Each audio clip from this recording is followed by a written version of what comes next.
So I don't know about you, but you think back to your career, was there a day, was there a lesson, was there a person that changed your career? Well, I can think about several. And today, of course, I'm going to be talking about my relationship with Collin Morikawa. Now, I've been very, very fortunate to be able to coach this great game for over 27 years. And I remember back in 2005, in the spring, at a little golf course in Glendale, California, called Shoal Canyon Golf Course. I'm at the end of the range. I always am at the far right side, my little spot. Late in the afternoon, a gentleman with his son comes by and says, Rick, would you mind looking at my son? We're looking to get an instructor, and we heard you work with a lot of very good juniors. And so I said, oh, sure. So the little boy, 8 years old, comes out, hits a ball. I look at it, I go, you bet I'll work with him. I saw right there what we've seen a lot with juniors is that athleticism, that hand-eye coordination, that natural swing. And so at that time, I did not know that he had already had group lessons for a few years, right? But I've gone, okay, this is one of many juniors that I get to work with. And I say get to because it is a privilege for me to be able to work with a junior golfer. They love it, they're passionate, and I get to help them achieve their goals, whichever ones they are. Maybe it's high school golf, maybe it's also to get in college, and maybe it's to turn pro. So my journey as a coach has gone through its ups and downs. And when I first came out of college, I played at Cal State Northridge. Now, a little tidbit for all of you is that the last 2 years, myself and George Gankis were on the same golf team. It's like, wow, what was it like to be playing with George, right? Well, that's a whole other story. But for my background is I actually played all these other sports before I ever played golf. And that gave me a different perception as far as how to coach golf down the road, because I came from a lot of team sports, I came from tennis, and when I started teaching golf, I thought it was weird in how we did it, just on the range and just the mechanics and such. I was a football player first, and I was a quarterback in high school for 1 year. And when I looked at how we developed the skill in football, I used some of that with golf. So for instance, you certainly would want a nice arm and good throwing motion. And I remember in high school, where at the start of practices, I go, well, this is easy. I just throw to him, right? We're just doing post patterns. There's no defense, by the way, when we're doing these. And then we would have summer where we had, oh yeah, we're doing passing league. I go, great. There's some defense, but there's nobody rushing. And then finally we did, some scrimmaging. And I go, oh, those guys want to rip my head off now. And then there's different coverages and stuff. And I found out real quickly that I could have the best arm in the world, but that didn't make me a great quarterback. And so I took that idea into golf, is that just because I have a pretty swing doesn't mean I'm a player of this game. After playing college golf, I went down those rabbit holes that we all do, and I thought it was all about the swing. So I went to Matt O'Grady for 3 days, and I got to understand all these positions. And at that point I go, it's all about the swing, of course, right? If I just get that position here and then that position, I got everybody down. Then about a couple years into it, I'm going, that person can't even get into that position. Is that me or is that them? So then I went into the physical fitness realm, became certified in TPI, worked with a company called Body Balance for Performance for a few years, did some consulting with them, and now I had it, right? I had the swing stuff, but now it's the body, because my body has to be able to do those positions. So let's do some screening. Let's do some exercises. Now I've got it. And I go, So I give some lessons. Guys striping it on the range. I go, man, I can't wait to see you next week. You can tell me all about your round. Person comes back. In my head, I think they're going to shoot 79. They come back, another 88. So now I'm really confused. Wait a second. Their swing looks beautiful. They're doing their exercises. I get them in the position, and they're shooting the same scores. So I go, there's got to be something about this. And so then I went back to my college days of why I didn't feel I achieved my potential. And it went right back down to the mental side of the game. And at that time, I looked at how is the mental game being coached and who can I learn from? So I was fortunate that I learned from Dr. Patrick Cohn, who's in Orlando. He's been a great mentor for me. I went back to school, got a doctorate in applied sports psychology. I wrote a book called Golf, the Ultimate Mind Game. I'm writing another book right now. And I come out of that at the perfect time to meet that 8-year-old boy. Because I've gone through all of that. And now I can look at that 8-year-old Collin Morikawa as a complete golfer of how I could develop them. Now again, I've worked with a lot of juniors, but now this was going to be, I didn't know at that moment, this is going to be different. In the last 10 years, I've gone down other rabbit holes that have nothing to do with golf, because I believe who you are as a person and going out on the golf course is going to affect performance. And I'll get into that a little bit later about performance state. So that's my background, so you know that when I work with a Collin or these other players, I'm coming from different biases, and I will admit I have a big bias as it relates to the mental game, but from different filters of performance. So we take Collin, and I got to be with him every week for at least an hour. Most of it was done at Shoal Canyon Golf Course in Glendale, which is a par 60 golf course, full range. Greens are always in good shape, challenging, but they allowed me to do something there. I could go on the golf course whenever I wanted. I had my cart right there, we would just hop on in. Then for a short time, in this about 3 to 4 years, I worked at a different course called Chevy Chase Country Club, where Collin was a member. It was a 9-hole golf course with no range, other than a little hitting bay into a net that was maybe 15 yards deep. It was our own playground. I also had an indoor facility at that time where I had a dynamic balance system, some K-Vest stuff that I at least was interested in, but by no means am an expert at. Being able to see Collin and like all my juniors and being able to work with them on the golf course was a treat for them, but it was a treat for me. So we have a lot of talent out there. Oh, he's talented, he can't miss, like that. Well, Collin was obviously very talented. I worked with a couple other players that were always maybe a year or so ahead of him, that were the ones that were always nationally ranked and everybody getting attention. And Collin was kind of like, people knew him, but he was kind of like right under the radar. And I think he kind of liked that. And so when we look at how I started developing, is we looked at, he already had a fundamentally very sound swing. But as we went from age 8 to 12, and then 12 to 16, and then 16 on, there were some different parts in there that I started highlighting. One is that his swing, right? People want to know how we developed that golf swing. Again, fundamentally very sound to begin with. He actually drew the ball. I know he fades it now. He drew the ball up to about the age of 17-ish. And it was more out of the necessity of his body than it was of preferred ball flight. So back then, he was never the biggest guy, but he wasn't strong enough to rotate how he wanted to into his left side.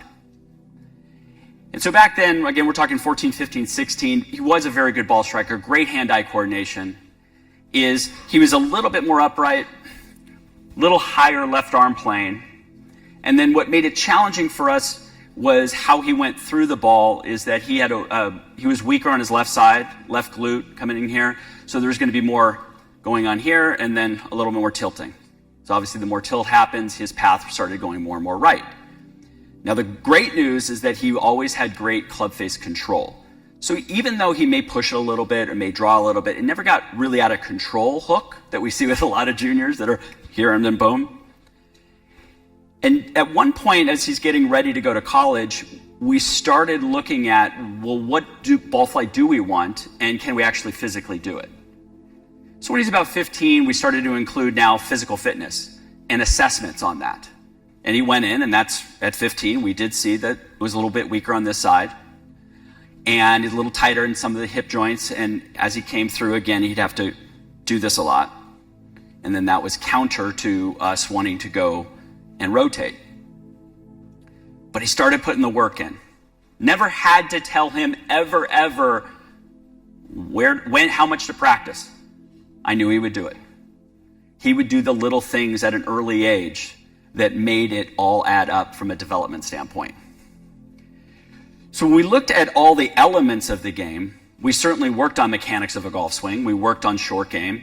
But remember, most of this was done on the golf course itself. So now I could actually see what was performing out there compared to the range that I had made so many mistakes with early in my career, assuming the swing that was going to be in front of me at that range was going to show up on the golf course. And part of when I say develop a junior golfer or develop a player is to get to know them more and really ask questions. And so I started including some other things like focus band. I was one of the first that had the old focus band that kind of had a bunch of different things and you couldn't really swing with it. And Jason Goldsmith, who a very good performance coach, came out, and I had Collin and two of my other best players at the time. We put him on focus band and putting. And so Collin was a little bit of my guinea pig on some of these things, but he loved it. He's always curious, always wanted to know more. He always wanted to get better. And then I had him do this athlete assessment, which is a DISC profile, which is basically behavior and personality styles, to help him become more self-aware. Who you are can play great golf. That's my belief. You don't need to be somebody else. So often I get these parents that come in and say, little Johnny is talking way too much on the golf course. He's having way too much fun. He needs to be serious, like Tiger. I go, little Johnny just shot 68. What the heck's wrong with that? But later on he needs to be like, I go, he doesn't need to be that way, okay? So often we get people of things that you have to do something. And so like the personality profile, I am now looking at him and saying, Collin, who you are can play great golf. In this DISC assessment, it's D for dominance. Think Brooks Koepka, right? Goal-oriented, plays quick, right? Then you've got like an I, which is an influence. That would be like a Rory, right? There's a bounce to his step, a little bit more people-oriented. Collin is an S, a steadiness, calm, a little bit slower. And then a Bryson DeChambeau, which would be a C, the conscientiousness, right? It's about maybe perfection, but it's about numbers, it's about analyzing, it's about everything has to make sense. I would never want Collin to be like Brooks or to be like Bryson. So who you are can play great golf. However, under pressure, we tend to default to things that are comfortable for us. And so with Collin, we already knew going into college, because he had done this assessment, that sometimes, under pressure, he would go to wanting to be perfect, wanting to analyze more. But if you know his game, he's creative. He likes to see shots. He likes to do different things. But under pressure, wait, let's not make any mistakes. Let's make sure that, And so we worked on that before he even got to college. And then he would know afterwards, yep, Rick, I found myself getting in my head a little bit. So we had self-awareness tools as we were starting to build. And again, I'm not saying every student bought into this. A lot of parents said, no, I want perfect positions and I want this and that. I go, well, that's not how I coach. I certainly feel like I'm a very good swing coach, but we're looking at lower scores. We're looking at developing them a few years in advance. That's how I looked at junior golf. So often it was, okay, little Johnny's got the US Kids next week. We really got to get him ready. And I'm going, he's 9 years old. He really needs these points. I'm like, you know what? He needs to learn how to play golf in different environments, not just in his, one place that he always plays because it makes him feel good. And that's what I appreciate with Collin and his parents is they always trusted me and believed what I was doing. And then Collins has said in a few interviews later, he goes, I don't know, he was my coach. He said, go on the golf course. We went on the golf course. I didn't know any different. But other people would look at it as like, wait, aren't you supposed to be on the range all the time? Aren't you supposed to, just hit balls over and over again? And that's just not what my method was. So I looked at these things as that Collin, like all my students, was going to be, we're going to look at all these areas so the person knew their patterns of performance. Part of that is we had to be on the golf course though. So as I mentioned, whether I was at Shoal Canyon Golf Course or Chevy Chase Country Club, 70% of our lessons were done on the golf course. And there were certain ways that we wanted to be able to do that. And this is, again, early on as a mistake when I was first 5 years of coaching. I wouldn't even call it coaching back then. It was just teaching. It was just telling people what to do.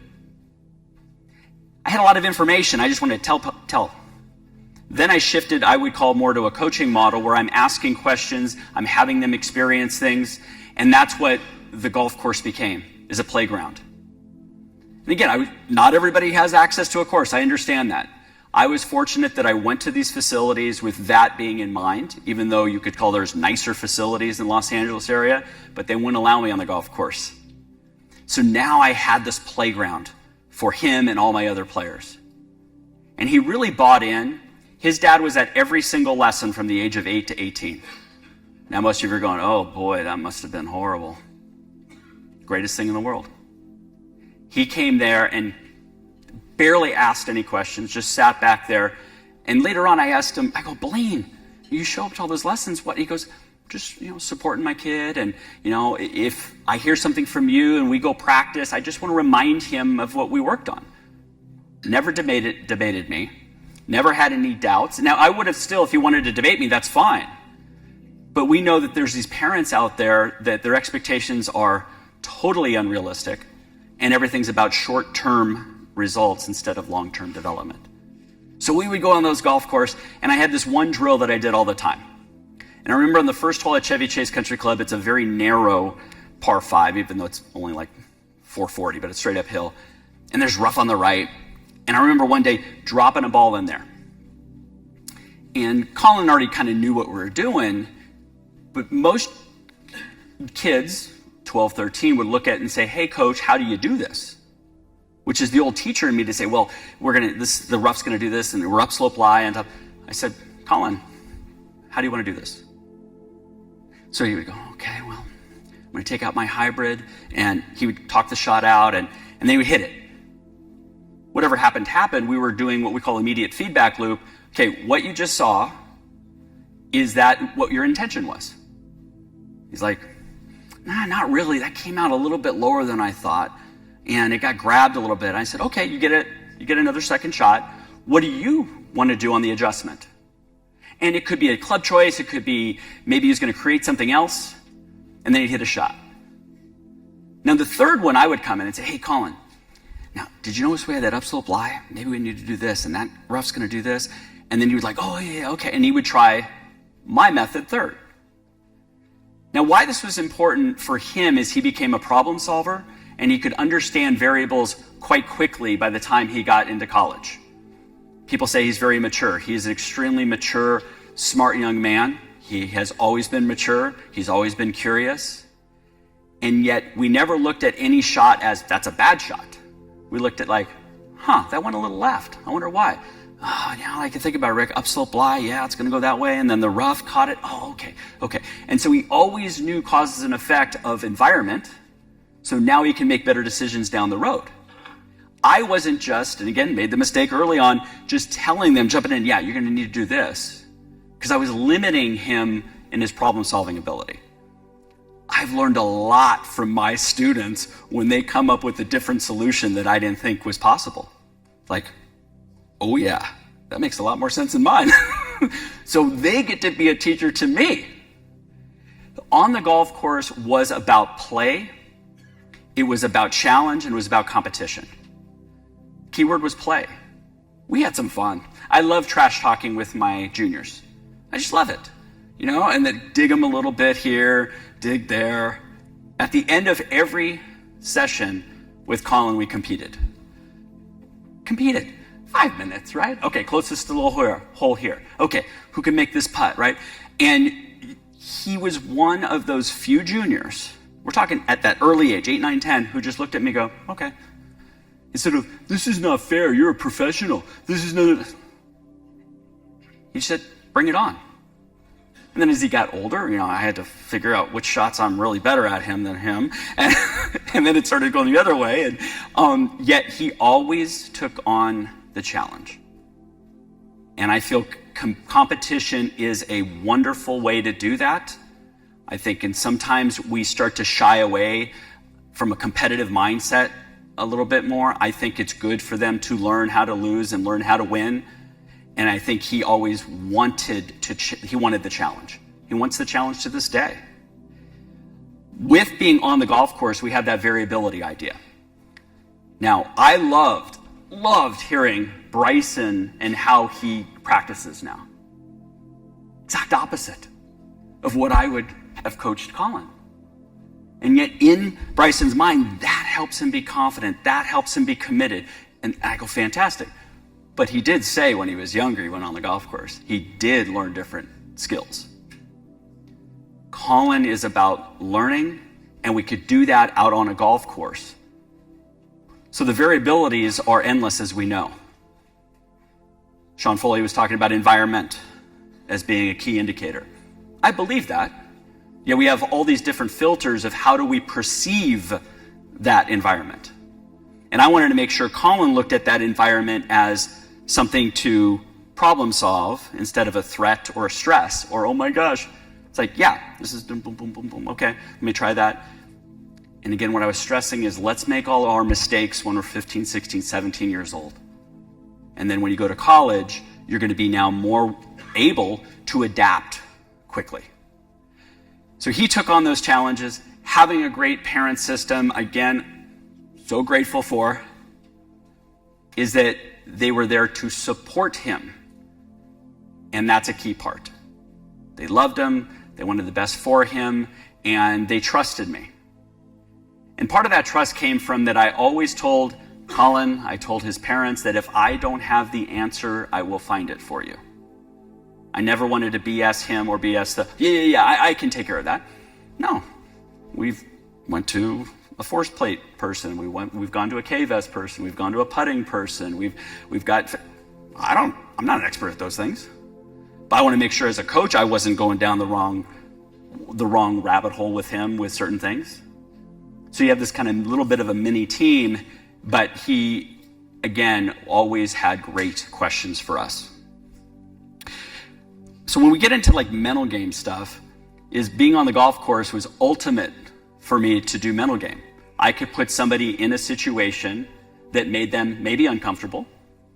And what that did was it helped us as he went to college. He went to Cal Berkeley. So now those weekly lessons were no longer. A year ahead of time, I said, Collin, we're going to have some goals. One goal is that you own your golf swing. Now, how I define that is that he knew his major causes and effects. He knew where he possibly would start going with certain patterns. And then he knew, for the most part, how to fix it or switch it out. He was not the type who I was getting a video from every single day. I can't stand that, by the way. He was, I think only in 3 times in his 4 years did he call me and say, I'm a little confused with what my ball flight was doing today. One was at regionals, I think in his final year, and I said, okay, where's the ball flight going? Boom, boom, boom. I go, it just sounds like you're getting disconnected with the left arm going this way. Let's have that feeling like we had that head cover underneath the left arm connection. Oh, makes sense. 45-second call. Okay, next day shoots really, really well, goes back, that's what it was. But he was the one who was problem solving now. He was the one understanding his ball flights. I didn't want to just jump in every single moment and say, oh, okay, yeah, send me the video. Oh my gosh, P2 is just a little, no. But what we did probably every other week is we went over strategy, we went over assessment of past tournaments, of how did you perform? I wanted to know how you performed out there. I could care less right now about your takeaway position. And he was very open to always learning. Now here's somebody he graduated with a business degree from one of the best business schools in the country. He was told early on, by his coaches, you're going to need to redshirt one of the years because nobody goes through the business program in 4 years and is on the golf team. He said, well, I will. No, really, you need to redshirt, these other, no, I'll do it. And he did it. That's the discipline, that's the focus that he has. And so I knew he had the academics that were very, very important to him. And then we go into, say, how am I going to help him when I don't get to see him as often? And that's where those bi-weekly calls would be checked in. We may go over it for an hour. He may talk about strategies. He may talk about club choice issues. He may talk about commitment to shot. He may talk about ball flight. But I wanted him to look at patterns of performance. What was ball flight doing? Was the ball flight caused by a mental or physical error? And then we would go from there. Got to remember, I had already been working with him for 10 years at this time. And I call it like the drip system. I can just drip information and drip it. Now, when people contact me, I've been very fortunate. People, want to work with me. And they expect me to fire hose what I did with, 16, 17 years with Collin. Just, do what you do with Collin. Right? It's not going to work. It's developing. It's we as coaches get to do little things every day to build and build and build. And fortunately for me, he trusted me and it's working and we make adjustments along the way. So in college, he had goals. But I'm telling you right now, his goals are always about mastery, not always about wins. He likes to win, but every day he wants to get better. So I think in college, we were trying to create somebody who had ownership of their game, which also meant they weren't going to panic as much if they had a poor performance. Thing that I appreciated most with him is college, and he talks about the word consistency a lot. I want to be more consistent. I hope I'm getting this stat right. I think he had roughly 55 events in college. He was in the top 5 over 50% of the time. The guy shows up, okay? And that's part of where we still see that, making his first 22 cuts on the tour. I mean, he shows up. Doesn't care what the event. He doesn't want to put one more important than the other. He's there to play great golf. He is there to learn. He is there to enjoy that process. The final year was an interesting one, and I'll be completely transparent. He obviously the best player I'd ever worked with. He got up to number 1 amateur in the world. I had worked with college players that were almost won the US Am, those type of things. But we were like, he knows he's going to graduate. What do we do in that final year? It's like, okay, he's going to turn pro. But we saw so many people turn pro and it just didn't translate, right? Now remember, I'm biased. I worked with him. I felt he was always going to have a successful career. What he's done so far, of course, has blown away my expectations for the first 2.5 years. Yet when we looked at that last year in college, we looked at it as like when you get and you do your NCAA national championship, you're pro next week, you got to be ready to go. There's no, so we're talking about equipment at this stage, we're talking about representation at this stage, and he's trying different balls, he's trying different things. Maybe in the short term, it affected his performance in some college events in the fall. But by the time he got closer and closer, he was all ready to go. The other thing that he always pushed me was in his learning is to understand that could he adapt to different situations. And I think that's where when we start looking at his ability to prepare, I think he does just about as good as you can do. So you go from college now, which you have college coaches now who are in the mix. I was talking to a professional here about what happens when our players go to college, right? We don't get to see them as much. Now at Cal, I was fortunate, hasn't been always this way, that I had a relationship with the coaches. I'm not saying we talked a lot, but especially in his last 3 years when the assistant coach took over for the retiring coach, I wanted to make sure that this coach knew where Collin and I were working on. Because I've had a lot of horror stories where I get a player, they're talking to me all the time when they're recruiting him. oh yeah, Rick, oh, this is awesome. Then they go there and they want to change their swings and change this stuff. And I go, oh, geez. But fortunately for me, I had a good relationship with the coach. We'd check in every now and then. I would ask him, now, what patterns are you seeing from Collin? Are you seeing anything from a decision making or anything? So I get his perspective too, which I trusted. And their assistant coach at the time, who actually hung out with Collin a little bit more, I was talking to him. And when I went to a college event, I'm walking with them and I'm getting more input from them. Because I know even as Collin, as self-aware as he is, may not give me all of what's going on. So now we get to turn professional. And it's like, wow, this is awesome. I remember being at the US Open at Pebble Beach. He had qualified for that. And I'm standing on the range, and I'd work with a couple tour guys on mental game stuff, but this is totally different, right? I'm stepping on there, and there's Justin Rose, and there's Sean Foley, and I'm like, oh crap, you know? And then there was all these other players, and for a moment I felt uncomfortable, right? I go, wait a second, you're supposed to be a mental game coach, aren't you supposed to be nice, confident, and focused right now? I'm like, oh, I'm outside my comfort zone right now, right? And at that moment, though, it was important that we now added somebody to our team, his caddy. And that's an interesting dynamic, too, from a team standpoint, isn't it? Is that caddy, JJ, is going to be seeing a lot more golf shots than I am as the coach. He's going to have influence on Collin, on his behaviors, his perceptions, his decision-making. And so JJ, and again, thank you for bringing JJ. Again, he's awesome. And I had JJ do the personality assessment also. I want to make sure there wasn't any conflict as far as how we communicate and stuff like that, and he was very open to that. And a couple quick stories with JJ. He came in early. We were talking, and I said, hey, I have some advice for you. I said, you're the professional caddy, I am not. But here's how Collin perceives shots. And he goes, huh? He goes, yeah, don't ever look at a number and think he's going to hit a stock blank. He's going, huh, okay.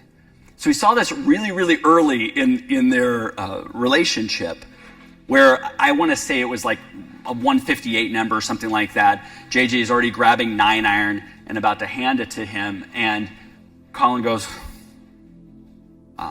no, give me the 8-iron. I'm going to grip down. I'm going to hit a little chip cut right in here. So JJ, who had worked with Ryan Moore for 8 years, it was everything was stock. Boom, stock, boom, stock. I said, JJ, give him numbers, have him perceive it, have him tell you what he's going to do. He will ask if there is any confusion, and then you can come on in and give your opinion. So that's where it was interesting, is that JJ was open to that, and he goes, oh, that really helped, because I feel like I have to give him a shot that I think he's going to hit. And I said, you sometimes will not know the shot he's thinking. And he's been wonderful, because JJ was an excellent player. He was a 2-time Division II national champion. I have so much respect for him, and he has become a second coach. He sends me video. He says, hey, we've got him a little misaligned here, or he's helped with some short game stuff that I wasn't, be honest with you, I wasn't very good at from a standpoint of like chipping off Bermuda. You know, he helped. So we have this team environment with the main goal that Collin's going to develop at even a higher level. So when you look at turning professional, it's been a blur for me. I will admit it's still surreal to this moment, is that he wins the Barracuda, and now we go, okay, he's got status, right? He's got a place to play. And then you go, and then plays okay, and then you got COVID year. It's like, oh boy, what's going to happen? Comes out of COVID, and the first event is at Colonial, Charles Schwab, and he gets in a playoff with Daniel Berger. Misses a 2.5-foot putt in the playoff. I call him, and I said, so, what did we learn? He goes, I wasn't fully focused in the present moment. I was already thinking about the next tee shot. That's never going to happen again. Disappointed? Definitely. Frustrated? Definitely. but it was always about what happened there. No blaming, no nothing. And so that is part of how we have always evolved. And I think what makes him different is that he has that curiosity. And that curiosity is kind of the mindset that he's always going to learn. He can always get better at these small little increments. So working with him as a professional, I'm out there probably every 2 to 3 weeks, every other event or so. Majors, I'm there all week. The Ryder Cup, which was a thrill, I was there. And I feel sometimes like a coach, like, what am I doing here? Because I don't do much. So on a Monday or Tuesday, we may look at his alignments. We may look at a couple things that he tends to get into. So I'm there for support. We kind of have a rule that after Tuesday afternoon, there is zero talking about mechanics. I remember walking down at Torrey Pines at the US Open. We're on 18 in the practice round on Tuesday. He goes, we're done thinking about the swing for the rest of the week. I go, great. Because we were working on a technical thing. His club head was getting a little outside. And we said, okay, what is our intention? He goes, just that smooth, disciplined, that smooth tempo on the way back. And that week, he said, was one of the best driving weeks of the year. But we know we're not going to, on Wednesday afternoon, okay, what's the TrackMan number? Okay, no. You know, we use TrackMan just for distance. We don't look at path or club face numbers. I know that's weird, but we look at what the shot does. And because he's trying to hit different shots sometimes, those numbers could get skewed a little bit. But he's constantly looking at how he is in that moment, what's the best shot for him to play.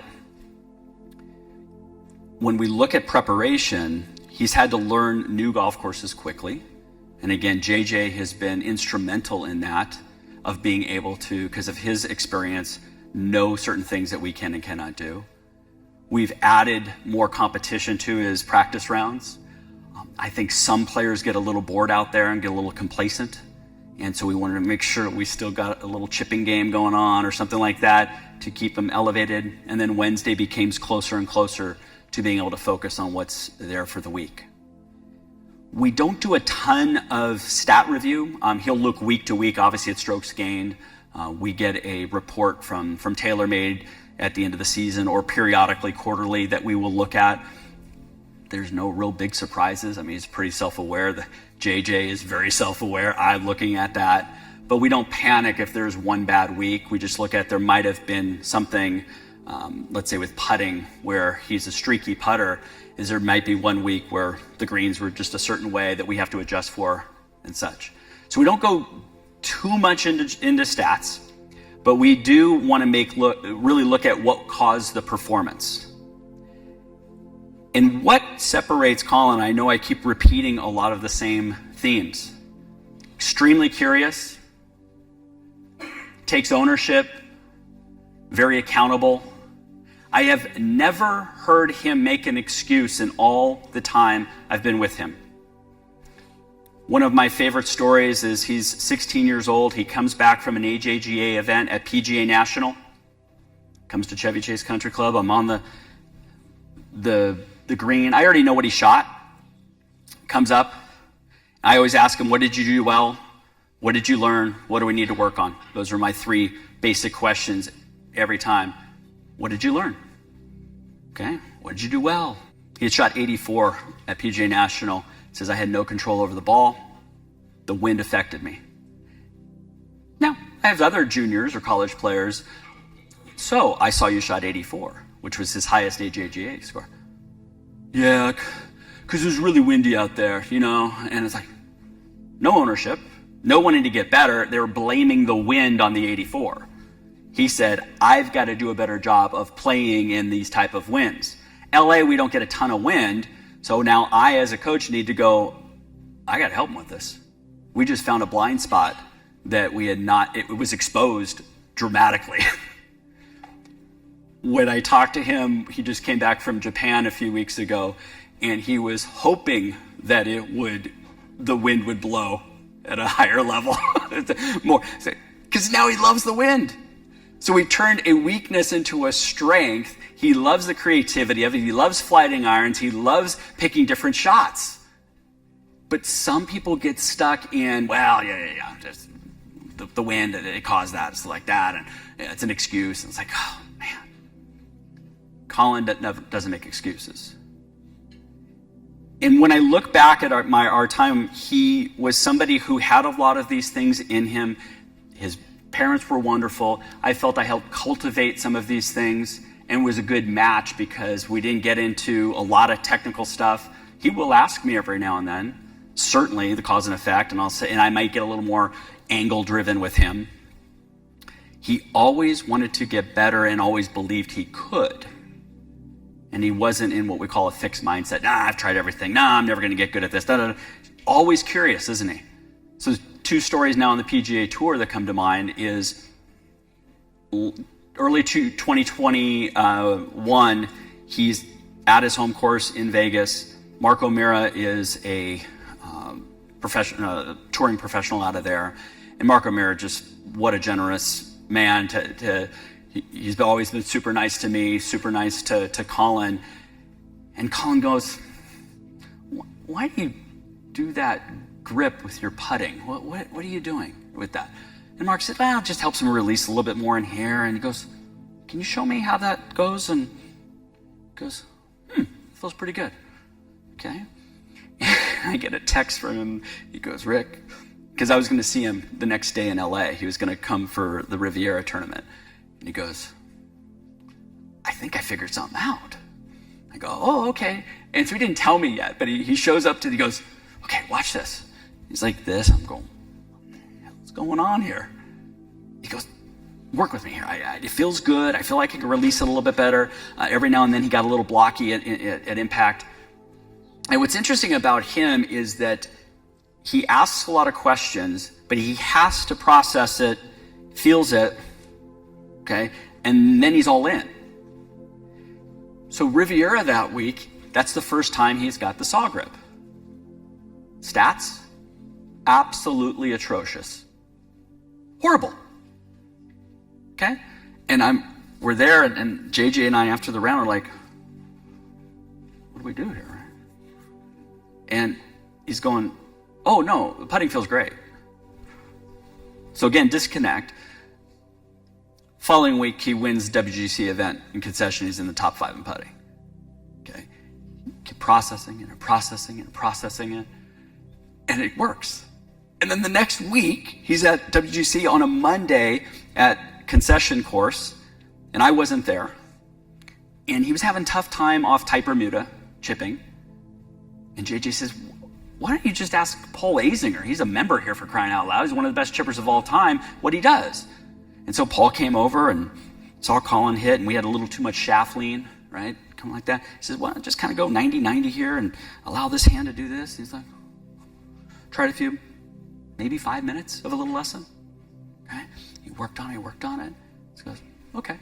And he wins that week, right? I mean, it's these combinations that he's always open to learning. Now, there's times he'll ask people questions. It won't make sense to him. Okay, file that away. Not for me. But when he asks a question, you better give him an answer. And that sometimes I don't have that. So I've always respected that he's always searching for things because he knows how he's going to process that. Mastery mindset is an interesting one. In our day and age of rankings, and I'm talking more juniors here, right? Ranking points, and I got to be in this ranking to get college scholarships and stuff like that. They start focusing so much on that end result that they're not looking at, of course, the little things throughout the day, throughout the week. And so that mastery mindset is, I'm going to get better at this, knowing that of course will lead to those extrinsic kind of goals there. And he was the best at managing his state, which we're going to talk about right now. Didn't matter the situation. He was there to show up. He was there to be focused. He was there to be confident. He was there to be committed to the shot at hand. External things were not going to interfere with him. And so now we look at something that I'm very passionate about, which is flow state. So my background with having a doctorate in applied sports psychology, what do the best athletes do to perform under pressure? And so this gentleman, who unfortunately passed away about 3 weeks ago, Csikszentmihalyi, is the godfather of flow. He wanted to look at what we call positive psychology. Most of psychology up to that point was abnormal psychology. What's wrong with people? And I go, God, I took, in my undergrad, I took a sports psychology class and we had to read his book, Flow, The Optimal Experience. And it was just interesting for him to talk about what's right with people. What makes people great? Don't we want to study that? And so that's where my road has gone down, is less maybe about anxieties and stuff like that, more about peak performance, in that we've all in this room been in flow state. We've been on the golf course, we've been as coaches, we've been fully absorbed in the moment. That's what it's about. And there's some different things as he talks about with having certainly clear goals. This might be different than other mental game coaches. I like talking about outcome goals. Outcome goals is not, it's only about the process, Rick. It's only about the process. Outcome goals are very important, everybody. How do I know what process to do unless I know where we're going? Let's get clarity for what we want to occur. I don't care if it's in my practice. I don't care if it's on this shot. What's a good shot look like here? Well, I'm not supposed to think about outcome. Nope. Think about outcome. Can't wait to do it. Challenge yourself. That's what we want to do now. A lot of what you're going to see with flow state is about focus. My ability to pay attention in the present moment is a superpower. And in this day and age, it's getting depleted quite quickly. Collin is a very focused individual. When he's there as a golfer, he's there as a golfer. We can all perform at a higher level because if we tap into things we already know how, why don't we just keep doing that, right? And so there's a few things along there where Csikszentmihalyi talks about immediate feedback a lot, is our ability to, in that moment, process what just happened, make an adjustment, process, adjust. Instead of, which is old me playing college golf, hit bad shot, you suck, Rick. Horrible, I can't believe you. Okay. Critical voice pops in, no feedback, really, no assessment, no adjustment. What I was doing on the golf course with all my students was immediate feedback. Hit shot, that didn't match my intention. Is there anything I can adjust? Completely concentrating in the present moment, completely learning. That's part of being in the flow state. And so when we look at flow, the first element is focus. So I talk a lot with my college players. I said, do you have a pre-shot routine? They all say yes. I said, so you focus on every single shot and you're committed? Well, no. Then your pre-shot routine doesn't work. Here's the thing with flow. These are all flow triggers for focus. Let me give you a golf example. I pose this question to pretty much every new client. For the most part, I kind of get a 90% that agree with this. I said, think about, do you hit trouble shots and recovery shots well? I go, yeah, Rick, now that I think about it, I hit these shots. I go, it's interesting. You don't practice these, right? I go, no. But let me tell you why I believe we perform trouble shots so well. If you look at this list, a trouble shot in the moment would have risk involved. We're in the right rough, 160 yards away, underneath a tree branch. Green is protected by bunkers, little opening. There's risk. I could hit this branch in front of me. I could leave it in the rough.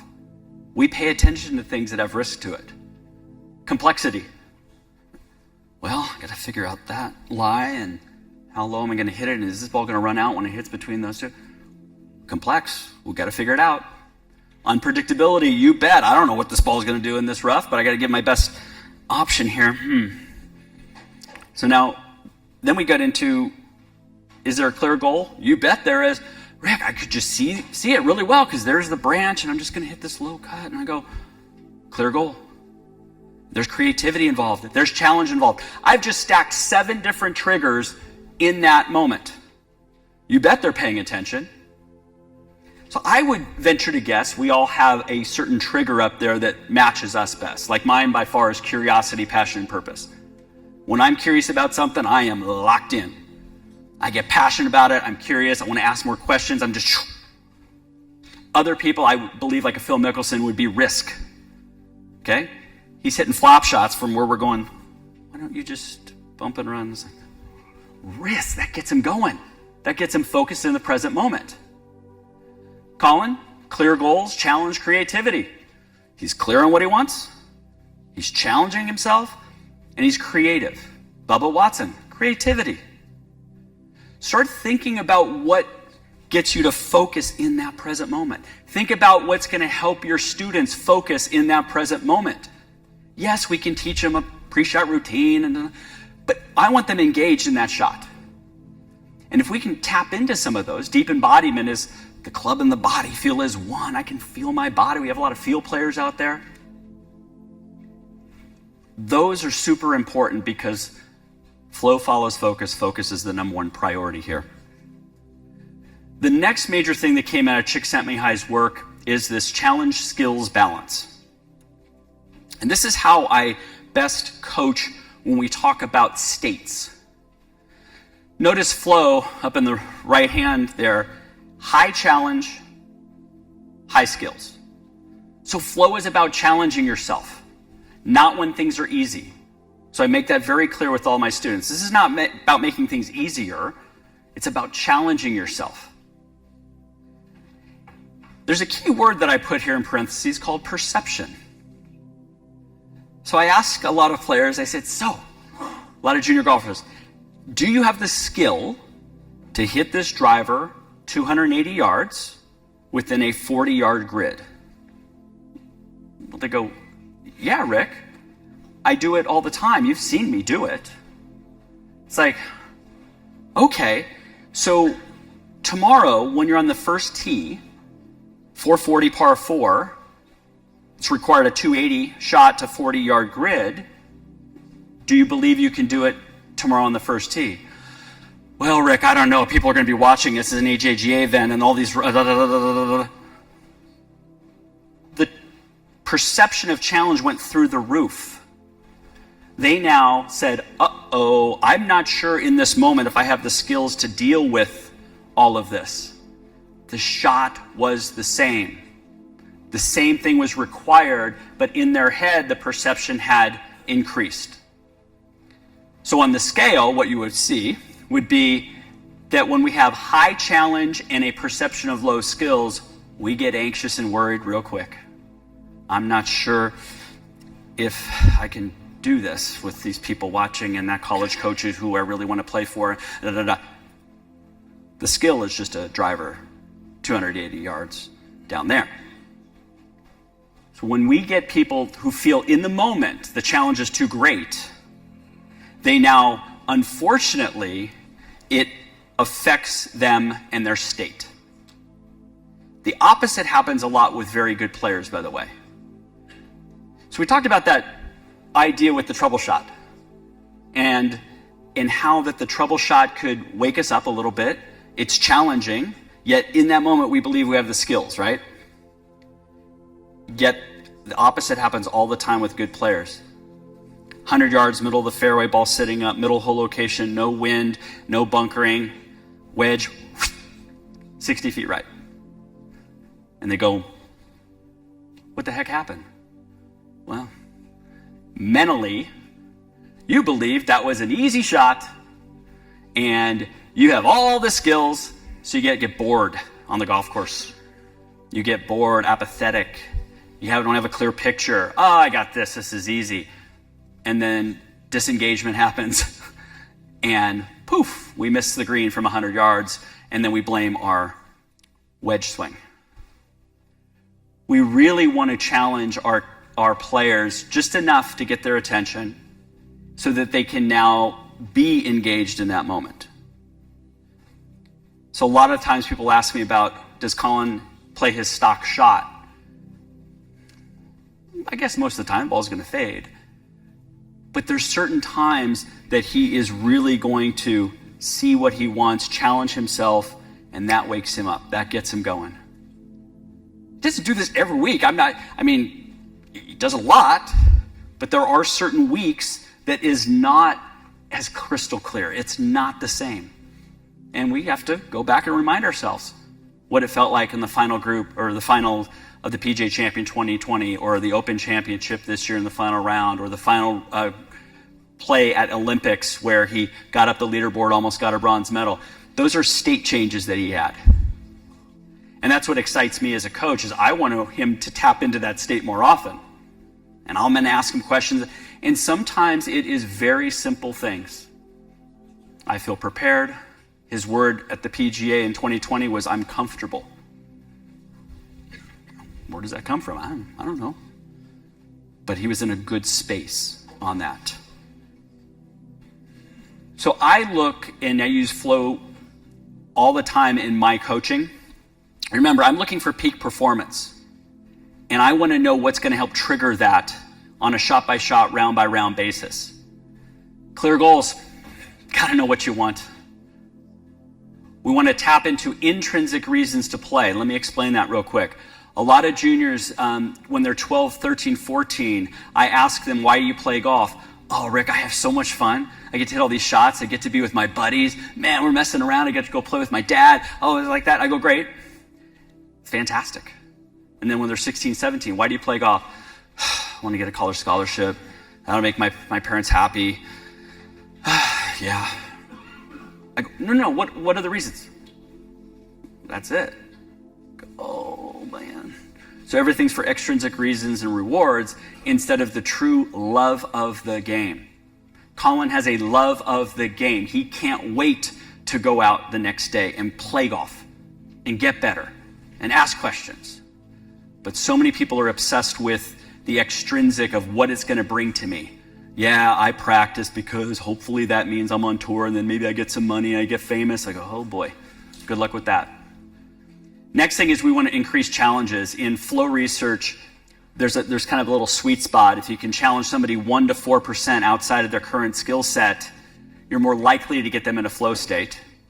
If, using like a weightlifting analogy, if I bench press 100 pounds and my trainer comes in, all right, let's put 50 more on there. Let's go 150. Well, one ain't going to happen, and it's going to spike anxiety because you know you don't have the skill for the challenge. But if I said we're going to put one more pound on, 101, you're going to go, okay, I think I can do it. It's going to take all my focus to do it. Now we have somebody engaged. I used to be the coach back in the day with unrealistic practice goals and unrealistic challenges. That was me. Now it's these incremental little steps along the way. And when we look at the idea of feedback instead of being critical voice all the time, I think that's a key indicator of flow versus grind. I hear the word grinding a lot. I'm grinding out there. You might still play okay, but that's not peak performance, by the way. I want somebody to actually enjoy what they're doing. And part of that is when we're in a flow state, the critical voice turns off, but we have that immediate feedback loop and we're learning and we're learning and we're learning. And really the last part of it is, we talked a little bit about the other night when Sean Foley is getting interviewed about meditation or mindfulness. I've taken plenty of courses on that, regularly do it in the morning. I do not require all my students to do it. I just talk about ways for us to be more aware of our thoughts and our emotions, and then how that might impact them on the golf course. Some people do journaling. One of my favorite new things, not new, it's 5-6 years now, is gratitude. I have a friend, he's become a friend. He's a neuroscientist at USC, Glenn Fox, great guy. He has studied gratitude and how it affects performance. So every morning, if I write down things that I'm grateful for, it will now create a new filter that in my environment, I'm going to be looking for things I'm grateful for. Most people, whether it's social media or news, they've already filtered what's wrong with the world. I'm going to keep on looking at things that are wrong. Some college players I get into entitled modes. Oh man, Rick, these coaches, and like I go, yeah, where are you right now? Well, yeah, I'm in Hawaii playing in this tournament. I go, you got it paid for, D1, playing Hawaii, and all I hear is complaining. So I try to shift their perspective on things. And part of that is through being more mindful of what are the thoughts that I'm having, and then are those serving me or not. I am so grateful for be able to share with all of you. I thank Luke and I thank Golf Magazine for this opportunity to be able to present. I'm a very curious, passionate person who fortunately has had friendships with many of you and got to learn a lot about golf. But I think as I was talking to a lot of you guys this last couple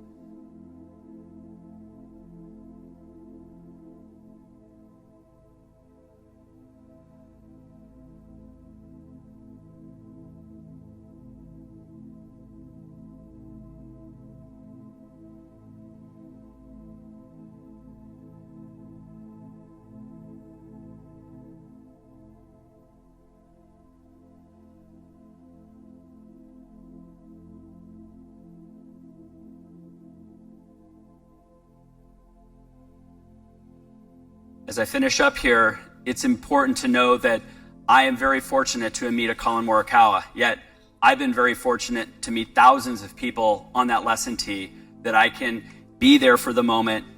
They're coming to me to help them with golf, and sometimes helping with golf is just the side, isn't it? We're helping them in life. So I'm very passionate moving forward to use some of these skills off the golf course also. As we look at a 16-year-old kid on the left there, and then an Open champion,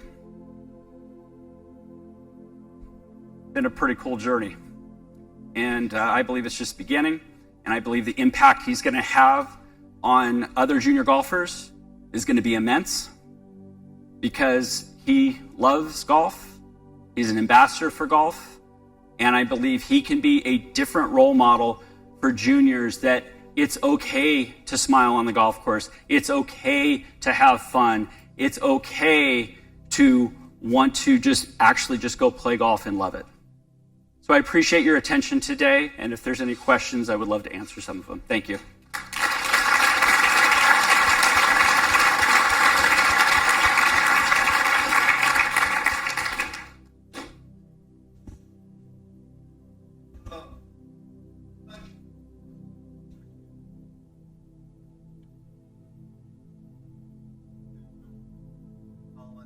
About what you're actually working on with him on the mental game. In other words, are you working on a lot of the things you're working on without him knowing exactly what he's working on, to the point where, so he's not having to think about the mental game?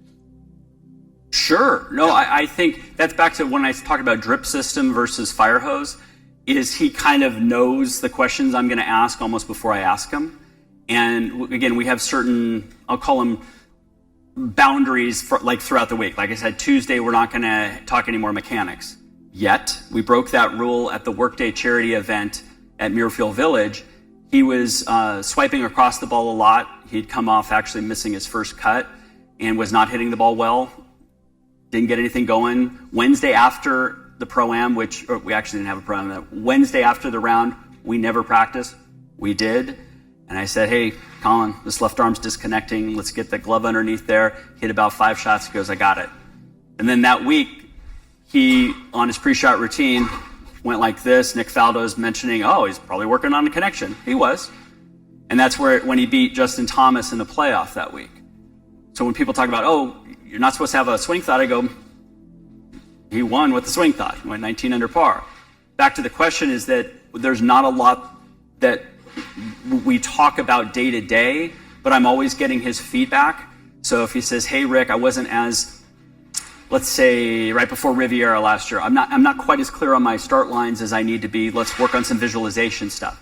So I pose questions to him, but he already knows what we're going to work on.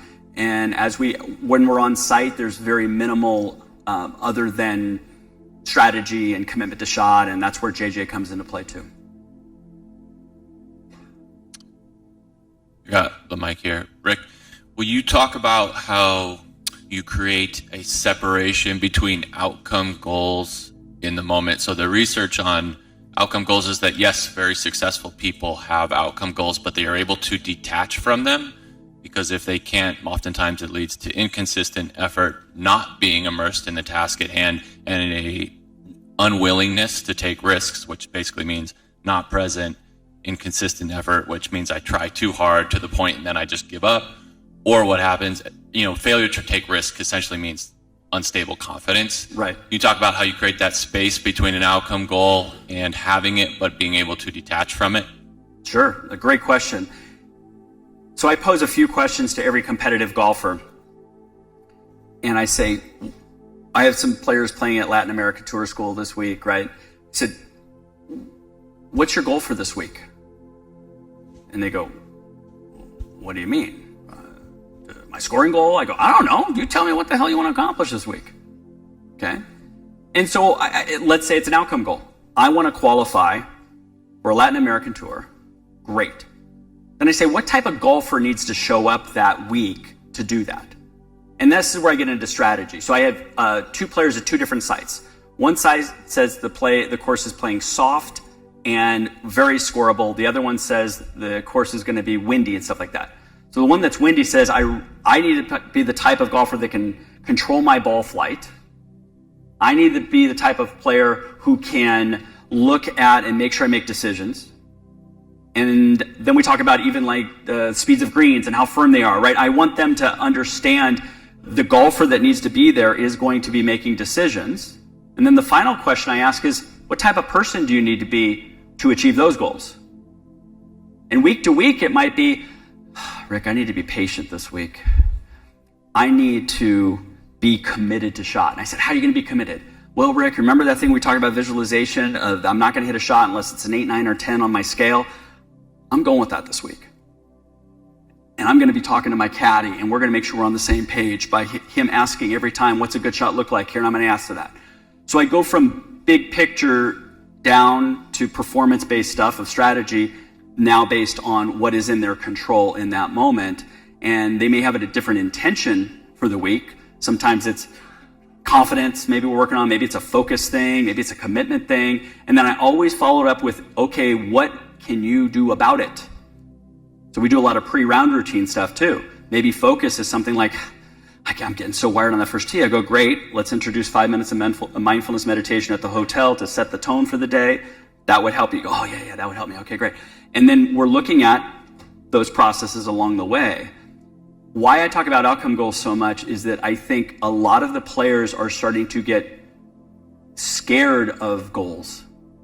They're starting to like, well, I want to win. I go, no, do you really want to win or not? Or top 10? I don't care. You just tell me. But if I don't do it, I go, if you don't do it, you don't do it. But I think we have to have certain behaviors that would match the goal, and I want people to embrace. Collin has said many times he wants to win every single week. People could look at that as like, it's just a young kid. No, he wants to win every week, and we try to create a strategy for him to give the best opportunity to win. Some weeks that is about how many birdies can I make.